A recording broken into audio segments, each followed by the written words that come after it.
ونؤمن به ونتوكل عليه ونعوذ بالله من شرور أنفسنا ومن سيئات أعمالنا من يهده الله فلا مضل له ومن يضلل فلا هادي له وأشهد أن لا إله إلا الله وحده لا شريك له وأشهد أن محمدا عبده ورسوله يا أيها الذين آمنوا اتقوا الله حق تقاته ولا تموتن إلا وأنتم مسلمون يا أيها الناس اتقوا ربكم الذي خلقكم من نفس واحدة وخلق منها زوجها وبث منهما رجالا كثيرا ونساء واتقوا الله الذي تساءلون به والأرحام إن الله كان عليكم رقيبا يا أيها الذين آمنوا اتقوا الله وقولوا قولا سديدا يصلح لكم أعمالكم ويغفر لكم ذنوبكم ومن يطع الله ورسوله فقد فاز فوزا عظيما أما بعد فإن أصدق الحديث كتاب الله وخير الهدي هدي محمد صلى الله عليه وسلم وشر الأمور محدثاتها وكل محدثة بدعة وكل بدعة ضلالة وكل ضلالة في النار أعوذ بالله من الشيطان الرجيم بسم الله الرحمن الرحيم شهر رمضان الذي أنزل فيه القرآن هدى للناس وبينات من الهدى والفرقان فمن شهد منكم الشهر فليصم إلى آخره প্রশংসা মাত্র মহান রব্বুল আলামিনের জন্য। আল্লাহ তাআলা আমাদেরকে এই পবিত্র রমজান মাস পাওয়ার এবং সুস্থভাবে ইবাদত করার, সিয়াম পালন করার তৌফিক দিয়েছেন। আমরা শুকরিয়া আদায় করি আলহামদুলিল্লাহ। দুরূদ সালাম বর্ষিত হোক আমাদের শেষ নবী আখির নবী রাহমাতুল লিল আলামিন, যার আদর্শই আমাদের আদর্শ, সেই প্রিয় হাবিবের প্রতি, রাসূলের প্রতি আমরা দুরূদ পড়ি সাল্লাল্লাহু আলাইহি ওয়াসাল্লাম। সম্মানিত উপস্থিতি, প্রিয় মুসল্লি বৃন্দ, পর্দার আড়ালে মা ও বোনেরা, আমাদের আজকে রমজান মাসের প্রথম শুক্রবার। তো রমজানের ফজিলত সম্পর্কে, রমজান মাসের সিয়ামের ফজিলত, রমজান মাসের গুরুত্ব অনেক আলোচনা হয়ে গেছে। আজকে কিছু আহকাম বা কিছু বিধান, মাসাইল নিয়ে ইনশাল্লাহ কিছু আলোকপাত করবো ইনশাল্লাহ। দেখেন, রমজান মাস পাওয়ার পরেও যদি কোনো ব্যক্তি তার এই পর্যন্ত যার যত বয়স হয়েছে, যে গুনার যদি হিসাব আমরা দেখতে পাইতাম, তাহলে এর দৈর্ঘ্য যে কত লম্বা হয়েছে সেটা আল্লাহ তাআলা ছাড়া আর কেউ আমরা জানি না। তো এত বছর বয়সে আমাদের যত পাপ হয়েছে, এই পাপ যদি আমরা এই রমজান মাস পাওয়ার পরেও যদি আমরা ক্ষমা না করাইতে পারি, যদি মোচন না করাইতে পারি, এর চেয়ে হতভাগা, এর চেয়ে দুর্ভাগা আর কেউ নাই। এই জন্য যে রমজান মাস আমরা পাইছি, রমজান মাসের যে ফজিলত, এই রমজান মাসের যে সিয়ামের যে ফজিলত, দেখেন সিয়ামটা সবার পক্ষে রাখা সম্ভব। ইসলামের যে 5টা রুকন, হজ সবার জন্য ফরজ না, সবাই হজ আদায় করতে পারবে না। যার টাকা আছে, সম্পদ আছে, তার উপর আল্লাহ তাআলা ফরজ করেছেন। যার সম্পদ আছে তার উপর যাকাত ফরজ, সবার উপর যাকাত ফরজ না। কিন্তু সালাত সবার উপরে ফরজ, সিয়ামটা সবার উপরে ফরজ, সবার, ধনী গরিব সকলকে কি এটা আবশ্যক, তাকে পালন করতে হবে। সুতরাং আমরা মুসলিম হিসেবে তারপরেও মানুষ কি অভ্যাস নাই, ছোট থেকে অভ্যাস না থাকার কারণে অনেক মানুষ যারা স্বাস্থ্যবান, সুস্থ, সবল, তারপরে সিয়াম পালন করতে পারে না। সে অভ্যাসটা ছোট থেকেই আমাদের যারা সন্তান আছে তাদেরকে সেইভাবেই গড়ে তোলা উচিত, যেন তারও ভবিষ্যতে সমস্যা না হয়। প্রিয় ভাইয়েরা, রমজান মাস কোরআন নাজিলের মাস। আমি এর আগের আলোচনা বলছিলাম যে রমজান মাস এত ফজিলতপূর্ণ একটা মাস, তাহলে যেই মাসে যে কোরআন নাজিল হয়েছে, যে রাত্রিতে কোরআন নাজিল হয়েছে, সেই রাত্রির ফজিলত 1000 মাসের চাইতে উত্তম। সুবহানাল্লাহ। সেই রমজান মাস আমরা পাইছি। এমনও মানুষ আছে যে সামনে রমজান নাও পেতে পারে, রমজানে হয়তো কত মানুষ মারা যেতে পারে। সুতরাং কার হায়াত কতদিন আছে আমরা কেউ জানি না। এই জন্য আমরা রমজান মাসটাকে আমরা কাজে লাগাই। রমজান মাস দেখেন এর ফজিলত যে জান্নাতের সকল দরজা আল্লাহ তাআলা খুলে দেন, জাহান্নামকে তিনি বন্ধ করে দেন, শয়তানদেরকে তিনি আবদ্ধ করে দেন। অন্য মাসে যে গুনাহ হয় রমজান মাসে কিন্তু এই গুনাহ হয় না। মানুষ গুনাহ করবে কখন? যারা রোজা রাখে তারা আল্লাহর ইবাদত করতে করতে, হয় সালাত, তারপরে কোরআন তেলাওয়াত, এইগুলো করতে করতে সময় চলে যায়। তো যারা রমজান মাসে অন্য মাসের তুলনায় অনেক পাপাচার কি হয়, কম হয়, মানুষ ইবাদতে মশগুল থাকে, ব্যস্ত থাকে, তারপরে প্রবৃত্তি থেকেও কি মানুষ মানে বিরত থাকতে পারে। প্রিয় ভাইয়েরা, সুতরাং যে রমজান মাস সম্পর্কে আল্লাহ তাআলা বলেছেন যে এটা এমন একটা মাস যে মাসে আমি কোরআন নাজিল করছি মানুষের হেদায়েতের জন্য, স্পষ্টভাবে তিনি সব কিছু বর্ণনা করে দিয়েছেন।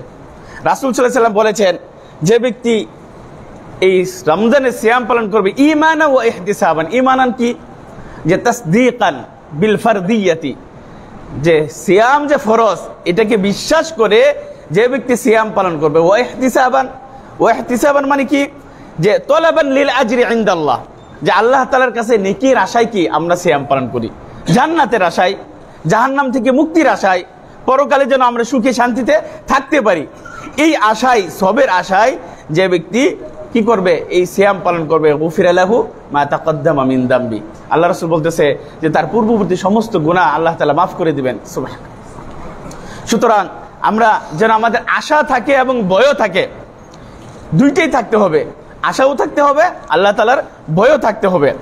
তাহলে আমরা প্রথমে আসি যে কিছু বিষয় আমরা অনেকেই জানি, আবার অনেকেই জানি না যে সিয়ামটা কার উপরে ফরজ, কোন সব মানুষের উপরে সিয়ামটা ফরজ। সিয়ামটা ফরজ হলো আল্লাহ রাসূল বলেছেন যে কুল্লি মুসলিমিন বালিগিন, প্রত্যেকটা বালেগ মুসলিম, প্রাপ্তবয়স্ক নারী পুরুষ, আকিলিন, যার বিবেক আছে। তাহলে যদি আমরা প্রথম ধরি যে মুসলিমের বিপরীত যে কাফের, তার উপর কি সিয়াম ফরজ না? আকিল, যে বিবেকবান, যে পাগল না, তাহলে এরকম যদি সে না হয়, জ্ঞান শূন্য না হয়, তাহলে তার উপর কি সিয়াম ফরজ। তারপরে হলো মুকিমিন, মুকিম মানে কি, যে অবস্থান করে বাড়িতে, আপনি যে জায়গাতে অবস্থান করেন এটাকে বলে মুকিম। যদি আপনি মুসাফির অবস্থায় থাকেন তাহলে আপনার উপর ফরজ না, অর্থাৎ তাহলে পরবর্তীতে করতে হবে, এটা আসবে সামনে ইনশাল্লাহ। তারপরে হলো কাদিরিন, যে ব্যক্তি সক্ষম। অনেক মানুষ আছে কি বৃদ্ধ, বয়স্ক, অসুস্থ, যে সক্ষম না রোজা রাখতে, সুতরাং তাদের উপর ফরজ না, তাদেরকে ফিদিয়া দিতে হবে। খালিম মিনাল মাওয়ানি'i, আমাদের মা বোনদের কিছু প্রাকৃতিক তাদের কি বিষয় আছে, যেমন মাসিক বা নিফাস, বাচ্চা প্রসব হইলে এইগুলা থেকে যারা মুক্ত থাকবে তাদের উপর কি সিয়াম ফরজ। তাহলে আমরা মোটামুটি সিয়াম কাদের উপরে ফরজ এই বিষয়গুলো আমরা সংক্ষেপে জানলাম। দ্বিতীয় হলো সিয়ামের ফরজ, পরে আমরা রুকুনটা কি, সিয়ামের রুকুন কয়টি, আরকান, যেটা কি আপনার মেইন বেসিক বা ভিত্তি। এক নম্বর হলো যে আল ইমসাকু আনিল মুফতিরাতি মিন কুল্লি শুরবিন মিন আকলিন ওয়া শুরবিন ওয়া জিমাইন, যে খাবার থেকে, পানাহার থেকে এবং স্ত্রীদের সাথে মিলিত হওয়া থেকে বিরত থাকাটার নাম হলো কি সিয়াম। বিরত থাকা, কয়টা বিষয় আমরা জানলাম, খাবার, পানাহার এবং ঘরে বিবিদের সাথে মিলিত হওয়া থেকে, এটা হলো 1 নম্বর। 2 নম্বর রুকন হলো নিয়ত, ইন্নামাল আমালু বিন্নিয়া, প্রত্যেকটা কাজ কিসের উপর নির্ভর করে, নিয়তের উপর নির্ভর করে। কাজেই সিয়াম যে আমরা পালন করি এর নিয়তটা কি ফরজ, রুকুন। এই নিয়ত অবশ্যই আপনাকে ফজরের পূর্বে কি নিয়ত করতে হবে। এখন নিয়ত আমরা কিভাবে করব? নিয়ত তো অনেকেই কি 5 ওয়াক্ত সালাতের জন্য 5টা নিয়ত শিখতে হয়, এই জুমার সালাতের জন্য আলাদা নিয়ত শিখতে হয়, সিয়ামের জন্য আলাদা কি নিয়ত শিখতে হয়। অথচ আর নিয়ত ফিল কলব, নিয়তের জায়গা কোথায়? কলব, অন্তর। ওয়া তালাফফুযু বিহা বিদআ, যদি আপনি কিছু বলেন যে নাওয়াইতু আন আসুমা, আমি আগামীকালকের সিয়ামের নিয়ত করতেছি, মুখে এই ধরনের কিছু বলার দরকার নাই, আল্লাহ রাসূল বলেন নাই। নিয়ত অন্তরে, আমরা যখন রাত্রে উঠবো বাস আমি কি জন্য উঠছি? সিয়াম পালন করার জন্যই তো, সাহারি খাওয়ার জন্যই তো উঠছি, না অন্য কিছু করার জন্য উঠছি? বাস মনে মনে নিয়ত, এটাই নিয়ত। অন্য আপনাকে মুখ দিয়ে উচ্চারণ করে নিয়ত করার কি দরকার নাই। বরং এ মানুষ অনেক আছে যে নিয়ত শিখতে শিখতে কি তার অবস্থা শেষ, অথচ নিয়তের কথা হাদিসে নাই, একটা হাদিসও পাইবেন না। আর নিয়ত ফিল কলবি, নিয়ত তো অন্তরে মনে মনে। আপনি দারুল হুদা মসজিদে আসছেন, বাড়ি থেকে কি বলে আসছেন, নাকি নিয়ত করছেন যে আজকে আমি কি দারুল হুদা মসজিদে নামাজ পড়বো? সুতরাং নিয়তের জায়গায় হচ্ছে অন্তর, মুখ দিয়ে বলার নাম কি নিয়ত না। শুধু হজে নিয়ত বলতে হয়, লাব্বাইক আল্লাহুম্মা হাজ্জান, এটা মুখ দিয়ে উচ্চারণ করতে হয়। যেটা আমরা হাদিসে আসছে সেটাই না আমরা পালন করব। যা নাই আমরা অযথা কেন দিনকে নিজেদের উপরে কঠিন করে নিই। আমরা নিজেদের উপরে দিনকে আমরা কি করি? কঠিন করে নিই। 5টা নিয়ত শিখতে হবে, এই নিয়ত শিখতে হবে, অমুক নিয়ত শিখতে হবে, এগুলা না। এখন কথা হলো যে প্রতিদিন কি নিয়ত করতে হবে, নাকি মাসের শুরুতে একদিন নিয়ত করলে হবে? হ্যাঁ, যদি কেউ রমজান মাস পুরো মাস যদি কেউ রোজা রাখে, নিয়ত করলে হবে। তবে যদি কারো নিয়তের মাঝখানে সে সফরে আছে, সে 1টা বা 2টা রোজা ভেঙে ফেললো, অসুস্থ হওয়ার কারণে সে 3 দিন রোজা রাখতে পারলো না, তাহলে পুনরায় আবার যখন সে রোজা রাখা শুরু করবে তখন আবার তাকে কি করতে হবে? নিয়ত করতে হবে। তো নিয়তের বিষয়টা আমরা স্পষ্ট জানলাম যে 2 নম্বর হলো নিয়ত। যে আল্লাহ রাসূল সাল্লাল্লাহু আলাইহি ওয়াসাল্লাম বলছেন যে মাল্লাম ইজমি'আস সিয়ামা মিনাল লাইলি ফালা সিয়ামা লাহু, যে ব্যক্তি রাতের মধ্যে নিয়ত করলো না তার কি নাই? সিয়াম নাই। তবে নফলের ক্ষেত্রে ভিন্ন, নফল সিয়াম। আল্লাহ রাসূল আম্মা জান আয়েশা রাদিয়াল্লাহু তাআলা আনহার ঘরে আসলেন, এসে বললেন যে খাবার কিছু আছে? তিনি বলেন হাল ইনদাকুম শাইউন, তোমার ঘরে কি বা তোমার কাছে কিছু আছে? তিনি বলেন লা। তখন আল্লাহ রাসূল বলেন ফা ইন্নী সাইমুন, আমি রোজাদার। তাহলে এটা কখন? রাতে না, দিনের বেলায় নাস্তা খাইতে আসছে, দেখে ঘরে কিছু নাই, তখন আল্লাহ রাসূল বলেন ঠিক আছে তাহলে আমি রোজাদার। তাহলে নফল সিয়ামের নিয়ত যদি আপনি দিনেও নিয়ত করেন সেটা বৈধ, কিন্তু ফরজ সিয়ামের নিয়ত আপনাকে কাবলাল ফাজরি, ফজরের পূর্বে কি করতে হবে। 3 নম্বর বিষয় হলো আমরা রুকুনের যেটা সময় কখন থেকে কখন পর্যন্ত আমরা সিয়াম পালন করব। তাহলে কুলু ওয়াশরাবু, যেটা আয়াত আছে ওয়াকুলু ওয়াশরাবু হাত্তা ইয়াতাবায়ানা লাকুমুল খাইতুল আবিয়াদু মিনাল খাইতিল আসওয়াদি মিনাল ফজর। তাহলে ফজর থেকে সন্ধ্যা পর্যন্ত আপনাকে কি করতে হবে? সিয়াম পালন করতে হবে। তাহলে আমরা 3টা বিষয় পেলাম। একটা হলো যে বিরত থাকা, কি খাবার পানাহার, স্ত্রী সহবাস। 2 নম্বর হলো নিয়ত করা। 3 নম্বর হলো যে সময়, ফজর থেকে মাগরিব পর্যন্ত, সূর্যাস্ত পর্যন্ত আমাদের সিয়াম পালন করতে হবে। পরবর্তী যে বিষয় হলো যে কাদের জন্য বৈধ, অর্থাৎ এমন লোক মানুষ যাদের জন্য কি সিয়াম পালন না করাটা তাদের জন্য কি বৈধ, অর্থাৎ এমন কিছু উজুর, এমন কিছু কারণ যে কারণে আপনি সিয়াম কি রাখতে পারবেন না, না রাখলেও চলবে। তারা কারা? 1 নম্বর হলো যেটা বলছি যে মুসাফির, যে মুকিমের বিপরীত মুসাফির। এখন যদি কেউ সফর করে, ঢাকা যান অথবা মক্কাতে যান হজ করার জন্য বা উমরা করার জন্য, যদি কোনো মুসাফির ব্যক্তি থাকে তাহলে এটা তার ইচ্ছাধীন, মুখাইয়ার। আপনি ইচ্ছা করলে রাখতেও পারেন, ইচ্ছা করলে কি ভাঙতেও পারেন, যেটা আপনার কাছে সহজ মনে হয়। যদি আপনি মনে করেন যে না আমি রোজাটা রেখে ফেলি, তাহলে আপনি রেখে দেন। যদি মনে করেন না সফরের কারণে আপনার রোজাটা আপনার উপরে কষ্ট হয়ে যাবে, আল্লাহ তাআলা কারো উপরে কি করেন না, কষ্ট চাপায় দেন না। তিনি বলছেন কি ফাত্তাকুল্লাহ মাসতাতাআতুম, তোমরা সাধ্যমতো আল্লাহকে ভয় করো। লা ইউকাল্লিফুল্লাহু নাফসান ইল্লা বুসআহা, কাউকে তার সাধ্যের উপরে আল্লাহ তাআলা কখনোই বোঝা চাপিয়ে দেন না। সুতরাং মুসাফিরের জন্য যদি সে ইচ্ছা করে তাহলে সে রোজা ভাঙতে পারবে। 2 নম্বর হলো জাল আজজু, অক্ষম ব্যক্তি, সে তার শারীরিক অক্ষমতার কারণে, অসুস্থ থাকার কারণে তার পক্ষে রোজা রাখা সম্ভব না, এমন ব্যক্তি সে যদি ইচ্ছা করে রোজা রাখতে পারবে, ভাঙতে পারবে। পরবর্তীতে কি, যদি অসুস্থ ব্যক্তি হয় পরবর্তীতে করতে হবে, আর যদি একেবারেই সে অক্ষম হয় তাহলে তাকে ফিদিয়া দিতে হবে। এখন ফিদিয়া কি দিবেন? মনে করেন আপনার বাসায় আপনার দাদি আছে, আপনার মা বাবা আছে, এত জীর্ণ শীর্ণ যে 90 বছর বয়স, তার পক্ষে রাখা সম্ভব না। বা অনেক অসুস্থ ব্যক্তি আছে যারা স্থায়ী অসুস্থ, যাদের সুস্থ হওয়ার কি মানে আশা নাই, এমন ব্যক্তি আছে না যে অসুস্থ, একেবারে অসুস্থ। আর এমনি স্বাভাবিক যে অসুস্থ, যে আপনার জ্বর হইলো বা এমন অসুস্থ হলে যে আপনার 2 দিন পরে ওষুধ খেলে ভালো হয়ে যাবে, তাহলে তারা রাখতে পারবে, তাদের কি ফিদিয়া দিতে হবে না। আর যারা একেবারেই অসুস্থ, মানে ভালো হওয়ার আশঙ্কা মানে সম্ভাবনা নাই, এমন ব্যক্তি যদি হয়, এমন বৃদ্ধ যদি হয় যার পক্ষে রোজা রাখা সম্ভব না, তাহলে তাদের পক্ষ থেকে ফিদিয়া দিতে হবে। ফিদিয়াটা কি? ফিদিয়া হলো যে আমরা 1.5 কেজি, মনে করেন একটা মানুষের 1.5 কেজি খাবার যদি দেন প্রতিদিন, তাহলে 30 দিনে কত কেজি হবে? 45 কেজি। আপনি 45 কেজি চাল বা খাবার একসাথে দিয়ে দিতে পারেন, অথবা কি দিনে দিনেও দিতে পারেন, একজনকেও দিতে পারেন, আলাদা আলাদা ব্যক্তিকেও দিতে পারেন। তাহলে আমরা মুসাফির পাইলাম, অক্ষম ব্যক্তি পাইলাম এবং অসুস্থ ব্যক্তি পাইলাম। তারপরে 4 নম্বরে যে ব্যক্তি, সেটা হলো যে মা বোনদের ক্ষেত্রে যদি কোনো মা বোন বাচ্চা প্রসব করে তাহলে এটাকে বলে নিফাস, আরবিতে বলে নিফাস। আর যদি তারা প্রাকৃতিক কারণে প্রতি মাসে যেটা হয় মিন্স বা হায়াত এরকম যদি হয়, তাহলে তারাও কি রোজা ছেড়ে দিবে। দিনের বেলায় যদি কেউ দেখতে পায়, মনে করেন সে রোজা রাখছে, এখন ইফতারের 5 মিনিট আগে বা 1 মিনিট আগে সে দেখলো তার মাসিক শুরু হয়ে গেছে, এখন কি করবে? সে রোজার ভেঙে ফেলবে। তাহলে তার রোজাটা কি হবে না, সে এই হিসাবে সে যে কয়েকদিন রোজা ভাঙবে তার পরবর্তীতে কি সিয়াম সে পালন করে নেবে। তারপরে যে হলো যে কোনো মা বোন যদি সে গর্ভবতী হয়, তাহলে তার উপর রোজা রাখা কি আবশ্যক না। সে ইচ্ছা করলে সিয়াম যদি তার পক্ষে কষ্টকর হয়, সে সিয়াম ভেঙে ফেলবে, পরবর্তীতে সিয়াম করে নেবে। আর সে গর্ভবতী না, কিন্তু সে বাচ্চা প্রসব করছে, মনে করেন যে রমজানের 1 মাস আগে বা 2 মাস আগে, এখন এই ছোট বাচ্চাকে যদি আপনি রোজা রাখেন, তাহলে আপনার রোজা রাখার কারণে আপনার বাচ্চা দুধ পাবে না। দেখেন ইন্না দিন ইসরুন, দিনটা কত সহজ, যে আপনার বাচ্চার কষ্ট হবে এই জন্য আপনার সিয়াম পালন করা আপনার আবশ্যক না।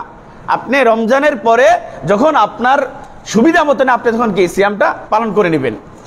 তাহলে আমরা মোটামুটি যে সমস্ত কারণে সিয়াম ভাঙ্গা যাবে বা বৈধ যে কারণগুলো, এগুলো আমরা জানলাম।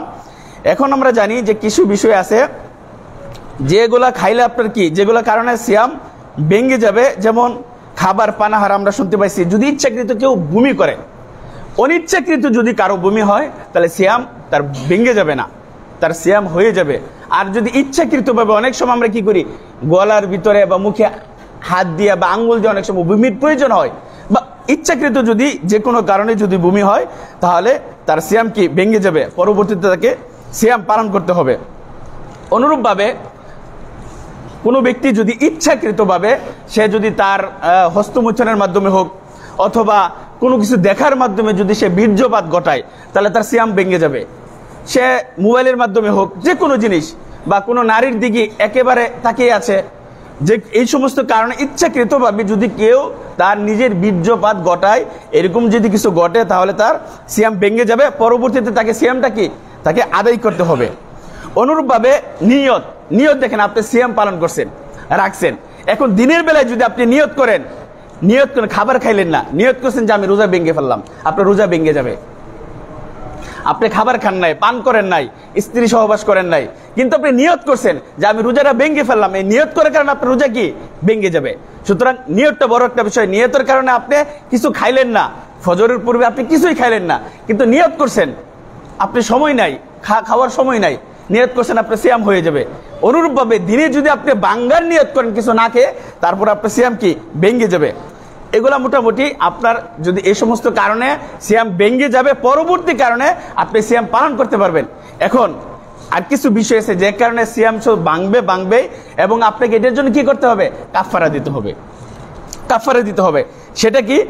সেটা হলো যে কোনো ব্যক্তি যদি সিয়াম পালন করা অবস্থায়, রোজাদার সুস্থ ব্যক্তি রোজা অবস্থায় যদি সে তার স্ত্রীর সাথে মিলিত হয়, তাহলে তার রোজা কি ভেঙে যাবে তো যাবেই, তাকে কাফারা দিতে হবে। কত বড় শাস্তি! যে কাফারাটা কি, যে আপনাকে আল্লাহ রাসূল বলছে, এরকম এক সাহাবীর ক্ষেত্রে ঘটছিল। তারপরে সাহাবীকে বললেন যে তুমি একজন গোলাম আজাদ করো, তার পক্ষে এটা সম্ভব না। বললেন তাহলে তুমি 60 জন মিসকিনকে কি খাবার খাওয়াও।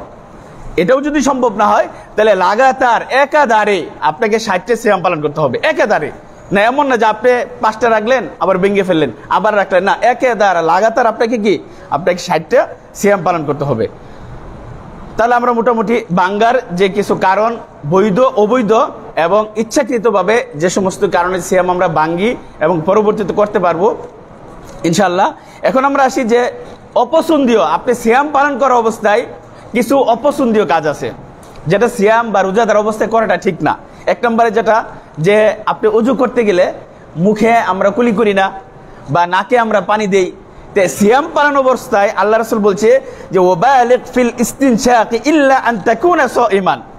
আপনি যখন সিয়াম পালন করবেন, আপনার দেখেন গলার ভিতরে ভালো মুখটা পরিষ্কার করার জন্য হা করে আমরা গড়গড় করি, এখন গড়গড় করতে গিয়ে যদি ভিতরে আপনার পানি চলে যায়, রোজা ভেঙে যাবে। এই জন্য সিয়াম অবস্থায় এটা করা যাবে না। আপনি নাকে পানি দেন, কিন্তু এমন অবস্থায় নাকে আমি এমন ভাবে পানি না দিই যে নাক দিয়ে কি আমার ভিতরে পানি চলে গেল, যদি এরকম আপনার করা যাবে না। অর্থাৎ অতি বাড়াবাড়ি মুখ এবং নাক পরিষ্কার করতে গিয়ে করা যাবে না, হালকা স্বাভাবিকভাবে করতে হবে। 2 নাম্বার হলো যে আপনার বৈধ স্ত্রী, তার সাথে আপনি কি, আমরা অনেক সময় হয় না যে আলিঙ্গন করি, তো এগুলা কি রোজা অবস্থায়, যদি অনেক মানুষ আছে, পুরুষ আছে যে সে নিজেকে কন্ট্রোল করতে পারে না, এই জন্য যদি স্ত্রীর সাথে আপনার চুম্বন করা বা একটু কোলাকুলি করা এটা বৈধ, কিন্তু এটা করতে গিয়ে যদি আরো বেশি কিছু হয়ে যায়, এই জন্য এই সমস্ত কি মানে এই কাজ করাটাও কি মাকরু বা অপছন্দনীয়, না করাটাই ভালো। 3 নাম্বার হলো যে এখন মোবাইলের যুগ, যে একাধারে কোনো মেয়ের দিকে তাকিয়ে থাকা, বা আপনি মোবাইল নিলেন, সারাদিন সময় কাটতেছে না, আপনি মোবাইলে ছবি দেখতেছেন বা কোনো এমন কিছু বেহায়াপনা দেখতেছেন যার কারণে আপনার কি আপনার সমস্যা হইতে পারে, তো এইগুলা কাজ করা যাবে না। 4 নাম্বার হলো যে অনর্থক, আপনি মনে করেন যে একটু স্বাদ নিলেন, কি পাক করতেছে আপনার বাসায়, একটু মুখে নিয়ে একটু দেখি কেমন, রোজা অবস্থায় মানে অনর্থকভাবে এগুলো কি ইচ্ছাকৃতভাবে করা যাবে না। এমন যদি হয় যে আপনার মনে করেন যে শত শত মানুষের পাক করতেছে, বাবুর্চির এটা কি তাকে করতে হবে, তা না হলে সমস্যা, সেই ক্ষেত্রে করতে পারে, কিন্তু আপনার তো মানে দরকার নাই। তো অনর্থক কারো যদি প্রয়োজন না হয়, প্রয়োজন ছাড়া কেউ ইচ্ছাকৃতভাবে কোনো কিছুর জিহ্বা দিয়ে স্বাদ নেওয়া যাবে না, সে স্বাদ নিতে পারবে না। তা আমরা মোটামুটি এই কয়টা বিষয় জানলাম। এখন আমরা কিছু জানি যে আল্লাহ রাসূল সাল্লাল্লাহু আলাইহি ওয়াসাল্লাম সিয়াম পালন করা অবস্থায় কি কি কাজ তিনি করেছেন, সুন্নতি যে কাজগুলা, রমজান মাস আসতে শুরু হয়েছে, এখনো প্রায় পুরা রমজানই রয়ে গেছে, যে কাজগুলো আমার আপনার করাটা সম্ভব সেটা যেন আমরা অবশ্যই করার চেষ্টা করি। 1 নম্বর হলো যে আল্লাহ রাসূল সাল্লাল্লাহু আলাইহি সাল্লাম বলেছেন যে তোমরা সেহরি খাও, তাসাহহারু ফাইন্না ফিস সাহুরি বারাকা, যে তোমরা সেহরি খাও, সেহরির মধ্যে কি আছে, বরকত রয়েছে। আমরা অনেকে কি করি যে রাত্রিবেলায় খাই, অনিচ্ছাকৃত বা অলসতার কারণে অনেকে উঠি না, না উঠে সম্ভব আপনি মাগরিবের পরে মানে ইফতার করার পরে রাতে এসে তারাবির পরে যদি ভাত খান, আপনি ভাত খাওয়ার পরে যদি পরের দিন সন্ধ্যার সময় ইফতার করেন, আপনার শরীর কিছুই মনে হবে না, স্বাভাবিক মনে হবে। সম্ভব, যারা যুবক তাদের পক্ষে সম্ভব। অনেকেই অনিচ্ছাকৃত মানে ইচ্ছাকৃতভাবে ঘুম থেকে উঠে না, সেহরি খায় না, অথচ এটা কি সুন্নাহ বিরোধী। সুন্নাহ হলো কি, যে আপনি রাতে সেহরির সময় আপনি ঘুম থেকে উঠে সেহরি খান। আল্লাহ রাসূল বলেছেন যে ফাইন্না ফিস সাহুরি বারাকা, যে তোমরা সেহরি খাও, সাহরের মধ্যে বারাকা আছে। অল্প হলেও, 1 গ্লাস পানি হলেও, একটা খেজুর হলেও, 1 গ্লাস দুধ হলেও, যেটাই খান আপনি, কিন্তু কি খান, সাহারি খেতে হবে। এটার ভিতরে কি বরকত রয়েছে। আমরা সকলে চেষ্টা করব যেন আমরা সাহারি খাইতে পারি। কেন ফেরেশতারা দোয়া করে, ফাইন্নাল্লাহা ওয়া মালাইকাতুহু ইউসাল্লুনা আলাল মুতাসাহহিরিনা, ফেরেশতারা যারা সাহারি করে তাদের জন্য কি করে, দোয়া করে। তাহলে আমরা সাহারি করার চেষ্টা করব। এখন সাহারি কখন করা মানে মানে সুন্নাহ বা কখন করা মুস্তাহাব, আপনি 2টার সময় তো সাহারি করতে পারেন, 3টার সময় সাহারি করতে পারেন, কিন্তু উত্তম সময় হলো শেষ মুহূর্তে। মনে করেন যে এখন কয়টায়, 5টায় বা 4:58 সাহারির শেষ সময়। এখন আপনার মানে হাতে 20 মিনিট বা 25 মিনিট সময় রেখে এমন অবস্থায় যদি আপনি সাহারি করেন, এটা উত্তম। মানে 2 ঘন্টা 3 ঘন্টা আগে সাহারি না করে শেষ মুহূর্তে সাহারি করাকে উত্তম। আল্লাহ রাসূল বলেছেন যে লা তাজালু উম্মতি বিখাইরিন মা আজ্জালুল ফিতরা ওয়া আখখারুস সাহুরা, যে ইফতারটা তাড়াতাড়ি করবে আর সাহারিটা কি সে শেষের দিকে করবে। তাহলে আমরা যখন সাহারি করব, সাহারিটা অনেক আগে, অনেকে আছে কি 2টার সময় 3টার সময় উঠে গিয়ে সাহারি খেয়ে তারপরে বসে থাকে বা আবার ঘুমায়া যা, এমন না করে আপনি শেষ মুহূর্তে যদি সাহারি খান, তাহলে আপনি ফজর ও সালাতটা কি ঠিক মতনে পড়তে পারবেন। আর যদি 1 ঘন্টা আগে 1.5 ঘন্টা আগে সাহারি খেয়ে ঘুমায় পড়েন আর ফজর ও সালাত কি হয় না, এর ভিতরে কি কল্যাণ আছে। আল্লাহ রাসূলের প্রতিটা কথার ভিতরে হিকমা আছে, কল্যাণ রয়েছে, বারাকা রয়েছে। এই জন্য আমরা চেষ্টা করব। তার মানে এই না যে ওই সময় খেতে হবে, আগে খাওয়া যাবে না, তা না, কিন্তু উত্তম বা মুস্তাহাব ভালো হলো কি শেষ মুহূর্তে সাহারি খাওয়া। 2 নম্বর হলো যে ইফতারি, আপনি ইফতারি কখন করবেন, তাড়াতাড়ি ইফতারি করা। আল্লাহ রাসূলের যে হাদিস মুত্তাফাকুন আলাইহি, বুখারী মুসলিমে আছে যে লা ইয়াজালুন নাসু বিখাইরিন মা আজ্জালুল ফিতরা, যে মানুষ কল্যাণের উপর থাকবে ততদিন যতদিন তারা তাড়াতাড়ি কি করবে, ইফতার করবে। তার মানে কি, তার মানে কি আপনি মানে সূর্যাস্তের আগে ইফতার করে ফেলবেন, বিষয়টি এমন না। বিষয়টি এমন না যারাই আমাদের উপরে তুহমাত দেয় বা অপবাদ দেয় যে এরা কি মানে বেলা ডুবার আগে কি ইফতার করে ফেলে, মিথ্যা কথা। যেটা কি এখন আমরা ইসলামিক ফাউন্ডেশন থেকে কি যে বিষয়টা এতদিন কি কত নির্যাতন কত কথা, অথচ এই বিষয়টা এখন স্পষ্ট হয়ে গেছে। ইসলামিক ফাউন্ডেশন থেকে কি জাস্ট যে টাইম সূর্যাস্তের আবহাওয়াবিদরা যে সময়টা দিয়েছেন সেই সময় অনুযায়ী কি আমাদের দারুল হুদার ক্যালেন্ডার করা, এবং ইসলামিক ফাউন্ডেশন থেকে সেই সময়টাই দিয়েছে। বরং তারা বলেছে কি যদি কারো প্রয়োজন হয়, যদি মনে করে যে 3 মিনিট পরে ইফতার করবে, 5 মিনিট পরে ইফতার করবে, করুক, এটা ব্যক্তিগত বিষয়। কিন্তু সুন্নাহ হলো কোনটা? সুন্নাহ হলো যখন আপনার সূর্য ডুবে যাবে, যখন আপনি জানতে পারবেন। এখন তো জানাটা আমাদের জন্য সহজ, আগে সূর্য দেখা লাগতো, এখন তো আপনি ঘরে বসেই সব হাতের কাছে পেয়ে যাচ্ছেন। আপনি মোবাইলে ক্লিক করেন যে হবিগঞ্জের সূর্যাস্তের সময় কয়টা, গুগলে পেয়ে যাবেন। তো একটার সাথে আরেকটা সময় কিন্তু মিলবে না। চিটাগাঙ্গের সময় একরকম, হবিগঞ্জের সময় একরকম, ঢাকার সময় আরেক রকম। এই সময়টা তো আপনাকে দিয়ে দিচ্ছে, আপনার হাতের কাছে পাচ্ছেন। পাওয়ার পরেও যারা মনে করে সন্দেহের কারণে যে না আমি আর 3 মিনিট পরে ইফতার করব, এটা সুন্নাহ না, এটা মুস্তাহাব না। এটা রাসূলের মানে যে আল্লাহ রাসূল যে কথা বলেছেন যে আমার উম্মত মানে কল্যাণের উপর থাকবে, মানুষ কল্যাণের উপর থাকবে যতদিন সে কি সময় মতন ইফতার করবে। যখন আপনি সময় জানতে পারবেন আপনি সাথে সাথে ইফতার করে নেন। এটাই হলো রাসূলের সুন্নাহ, এটাই হলো রাসূলের আদর্শ। সম্মানিত উপস্থিতি, তারপরে যে বিষয় সেটা হলো যে আপনি কি দিয়ে ইফতার করবেন। আল্লাহ রাসূল সাল্লাল্লাহু আলাইহি সাল্লাম তিনি রুতাব দিয়ে ইফতার করতেন। রুতাবটা কি? খেজুরের মধ্যে যে কাঁচা খেজুর, সেই কাঁচা খেজুর দিয়ে আল্লাহ রাসূল কি করতেন? ইফতার করতেন। যদি তিনি কাঁচা খেজুর না পেতেন তাহলে তিনি শুকনা খেজুর দিয়ে ইফতার করতেন। তাও যদি খেজুর ওনার কাছে নাই, এমন জায়গা আছে যে খেজুর নাই, তাহলে তিনি পানি নিয়ে কি করতেন? ইফতার করতেন। যেমন আল্লাহ রাসূল আনাস বিন মালিক রাদিয়াল্লাহু তাআলা আনহু থেকে বর্ণিত, তিনি বলেন যে কানা রাসূলুল্লাহ সাল্লাল্লাহু আলাইহি সাল্লাম ইফতিরু আলা রুতাবাতি ক্বাবলা আন ইউসাল্লিয়া ফাইন লাম তাকুন রুতাবাতুন ফাতামারাতুন ফাইন লাম তাকুন তামারাতুন হাসাওয়াতিন মিন মাইন। তার সুন্নাহ হলো যে খেজুর দিয়ে রুতাব দিয়ে ইফতার করা, মানে খেজুরের মধ্যে যে কাঁচা খেজুরটা, তাও যদি না হয় আপনি শুকনা খেজুর দিয়ে ইফতার করেন।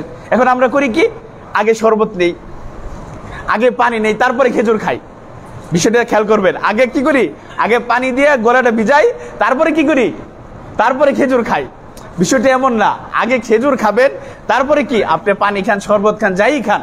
সুন্নাহ হলো কি খেজুর, এখন তো খেজুর সম্ভব, হাতের কাছে সম্ভব, সব জায়গায় আপনি খেজুর পাবেন। কয় টাকা দাম?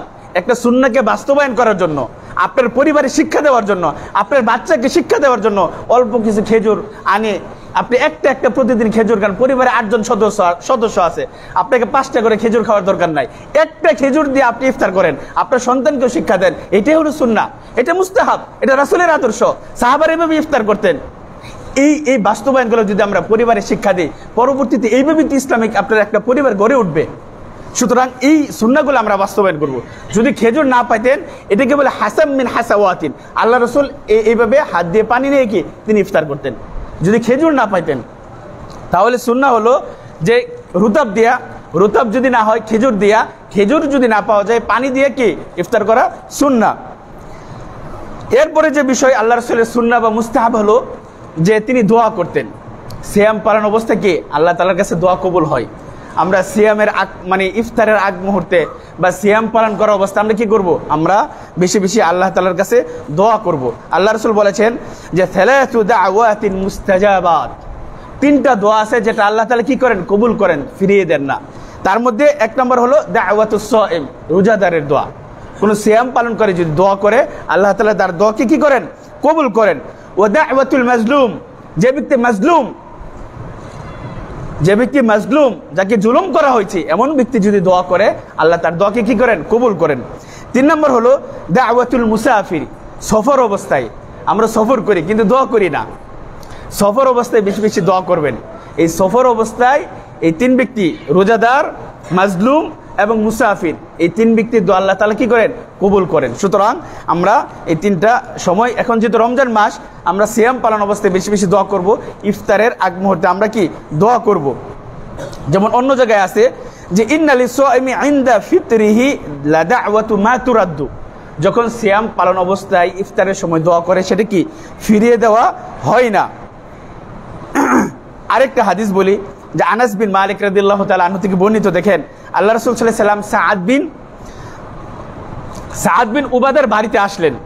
বাড়িতে আসার পরে এই সাআদ বিন উবাদা তিনি আল্লাহ রাসূলের জন্য জাইতুন মানে জাইতুনের তেল, এটা এখনো আরব দেশে ওই জাইতুনের তেল দিয়ে রুটি দিয়ে খায়। তো আল্লাহ রসুলের জন্য তেল নিয়ে আসলেন আর রুটি নিয়ে আসলেন, বা সাহাবা যারা ছিল আর কি, আর আল্লাহ রসুলের সাথে আরো সাহাবারা ছিল, তাদের জন্য উপস্থিত করলেন। তখন আল্লাহ রসুল সাল্লাল্লাহু আলাইহি ওয়াসাল্লাম সহ সাহাবারা ইফতার করলেন এই সাআদ বিন উবাদার বাড়িতে। তখন আল্লাহ রসুল বললেন যে আফতারা ইনদাকুমুস সাইমুনা ওয়া আকালা তুআকুমুল আবরার ওয়া সাল্লাত আলাইকুমুল মালাইকা। আল্লাহ রসুল বলতেছেন যে তোমার বাড়িতে যারা সিয়াম পালনকারী, যারা রোজাদার, তারা ইফতার করলো এবং সৎ লোকেরা তোমার বাড়িতে কি করছে ইফতার করছে। ওয়া সাল্লাত আলাইকুমুল মালাইকা, এবং ফেরেশতারা তোমাদের উপর কি করতেছে প্রার্থনা করতেছে, দোয়া করতেছে। তার মানে কি বুঝলাম যে এখান থেকে কি অনেক বিষয় বোঝার আছে যে আপনি ইফতার করানো, আল্লাহ রসুল সাআদ বিন উবাদার বাড়িতে ইফতার করছেন, সাআদ বিন উবাদা ইফতার করাইছেন সাহাবাদেরকে, আর ফেরেশতারা তাদের জন্য কি করতেছে দোয়া করতেছে। আপনিও যদি চান যে ফেরেশতারা আমার জন্য দোয়া করো, আপনি ইফতার করান, একটা খেজুর দিয়ে হলেও, এমন না যে আপনাকে মহা আয়োজন করে তারপরে ইফতারি খাওয়াইতে হবে, আকনি দিয়ে ইফতারি করাইতে হবে, আপেল উপেল বিশাল কিছু নিয়ে ইফতারি করাইতে হবে না। আপনার যদি নিয়ত ভালো থাকে, নিয়ত গুণে কি বারাকা, সুতরাং আমরা নিয়ত করি।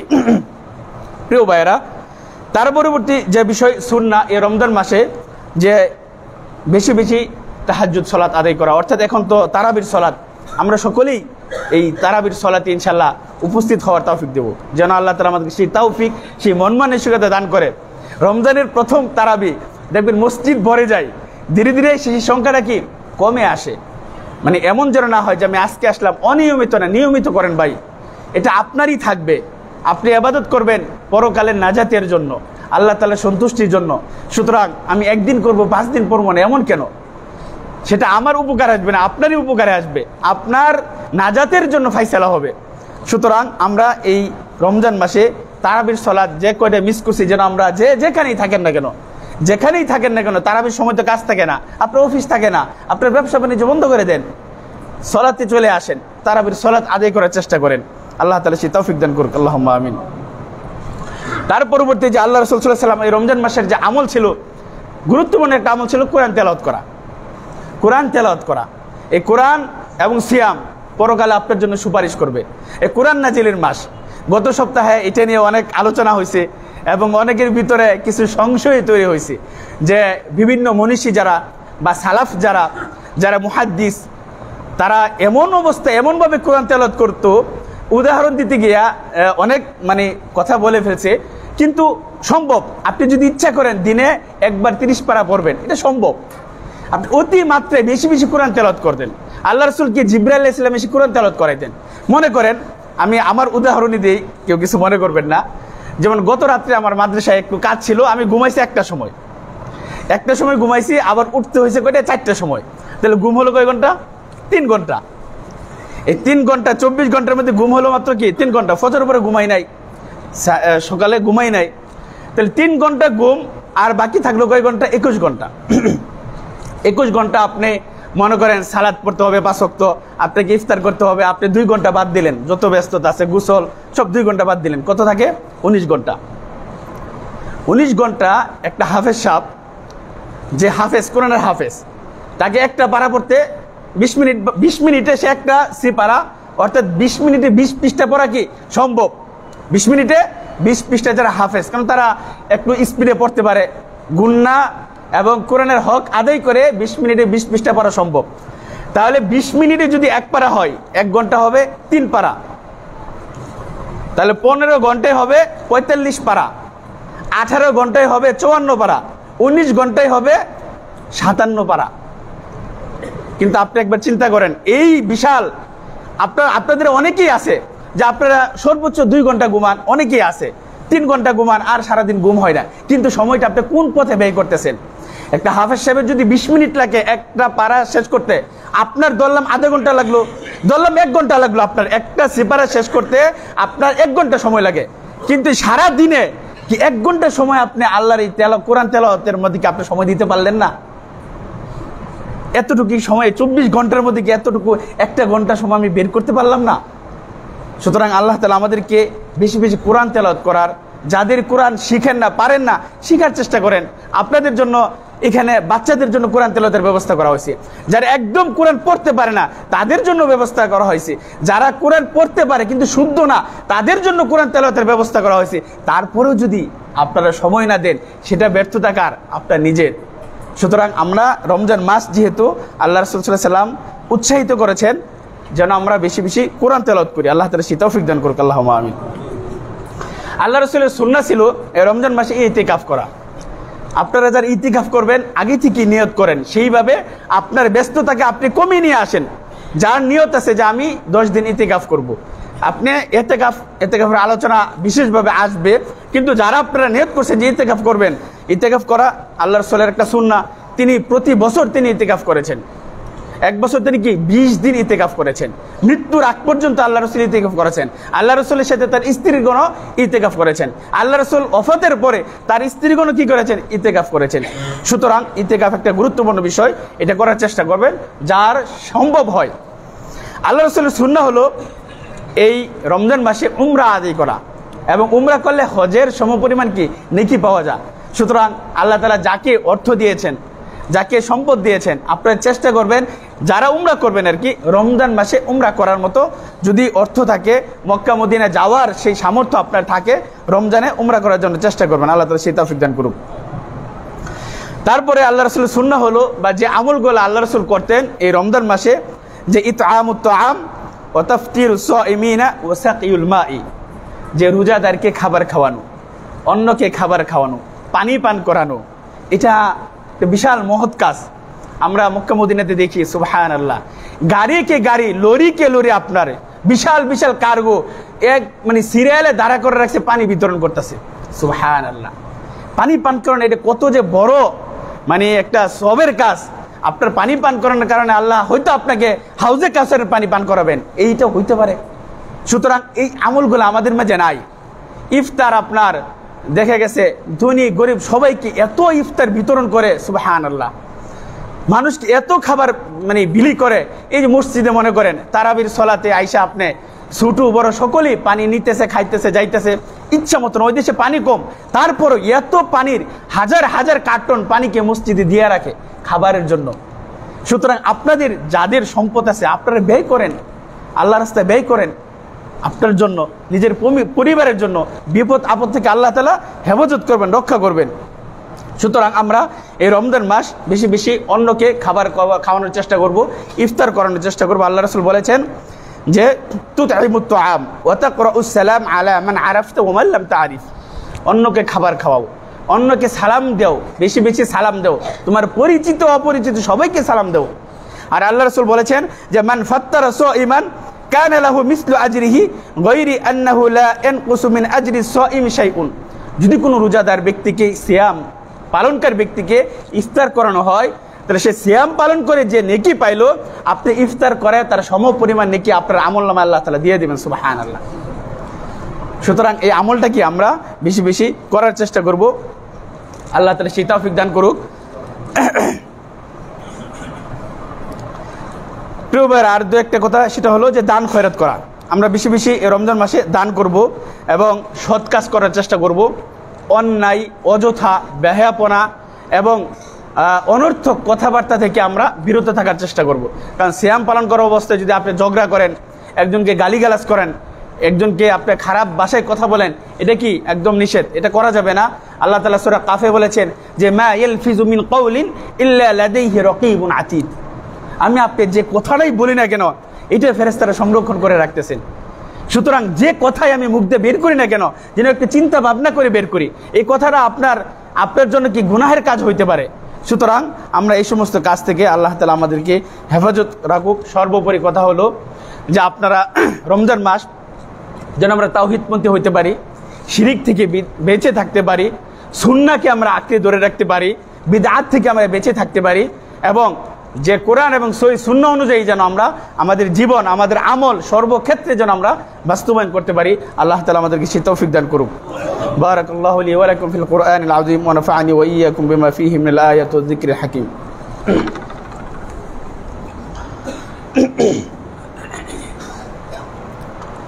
الحمد لله رب العالمين وأشهد أن لا إله إلا الله وحده لا شريك له وأشهد أن محمدا عبده ورسوله صلاة وسلاما دائمين متلازمين إلى يوم الدين. إن الله وملائكته يصلون على النبي يا أيها الذين آمنوا صلوا عليه وسلموا تسليما. اللهم صل على محمد وعلى آل محمد كما صليت على إبراهيم وعلى آل إبراهيم إنك حميد مجيد. اللهم بارك على محمد وعلى آل محمد كما باركت على إبراهيم وعلى آل إبراهيم إنك حميد مجيد. اللهم أعز الإسلام والمسلمين. اللهم أعز الإسلام والمسلمين. اللهم إنا دعوناك فاستجب لنا دعاءنا. اللهم اغفر لنا. اللهم اغفر لنا ذنوبنا وإسرافنا في أمرنا. اللهم اغفر للمؤمنين والمؤمنات الأحياء منهم والأموات. ربنا آتنا في الدنيا حسنة وفي الآخرة حسنة وقنا عذاب النار.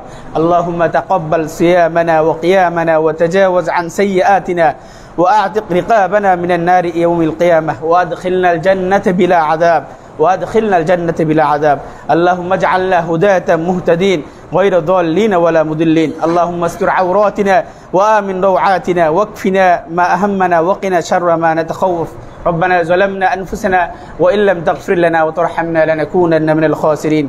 إن الله يأمر بالعدل والإحسان وإيتاء ذي القربى وينهى عن الفحشاء والمنكر والبغي يعظكم لعلكم تذكرون.